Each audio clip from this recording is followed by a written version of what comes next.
KFF ខ្ញុំនឹងប្រាប់ពីរបៀបដាក់ DVI ជំរឿខ្ញុំបាញ់មើលវាអត់ចុះក្បាលទេអ្នកគ្នាជំរឿចូលទៅចុះបងទេអ្នកគ្នា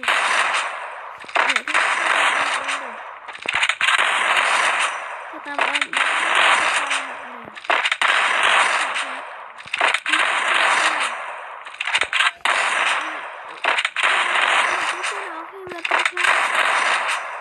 เนี่ยแค่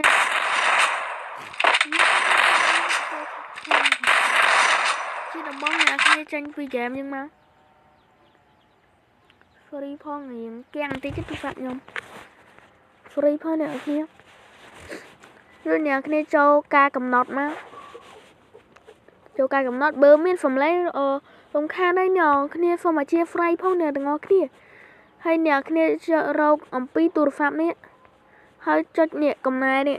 កំណែនឹង7ដងមកដូចអ្នកគ្នាចាញ់វិញមកហើយអ្នកគ្នារកការកំណត់បន្ថែមនេះខ្ញុំវារៀនលើ Android Oppo Vivo ហ្នឹងអ្នកគ្នា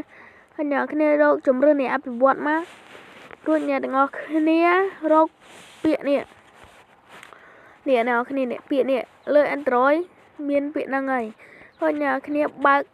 369មកអ្នកគ្នា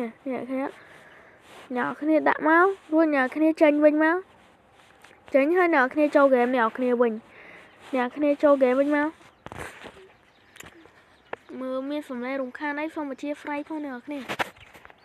បាទមានសំឡេងរំខានអីសូមបញ្ជា free ផងអ្នកមកថ្មីជួយ subscribe ឲ្យខ្ញុំផងអ្នកទាំងអស់គ្នាឥឡូវខ្ញុំចូលហ្គេមហើយ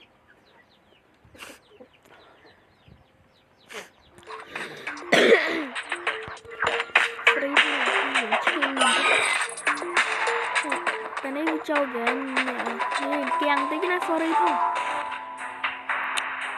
ទូរស័ព្ទនេះមាន slow បន្តិច sorry ផងអ្នកទាំងអស់គ្នាវីដេអូនេះខ្ញុំតំរៀនធ្វើម្ដងអ្នកគ្នាជួយទៅ subscribe channel ខ្ញុំម្នាក់មួយផងដើម្បីបានចំណេះដឹងថ្មីទៀត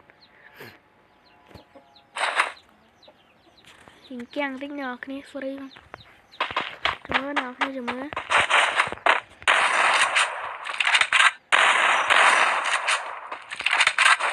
គៀងតិចអ្នកគ្នាឈប់ខ្ញុំ free នេះfree នេះ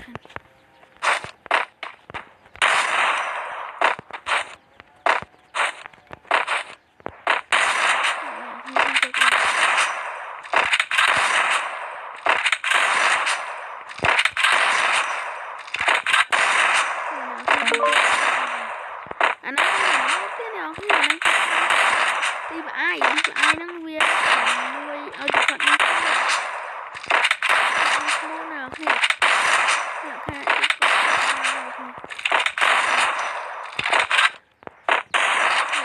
ើញចិត្តណាវាជួតខ្លួននេះវាមិន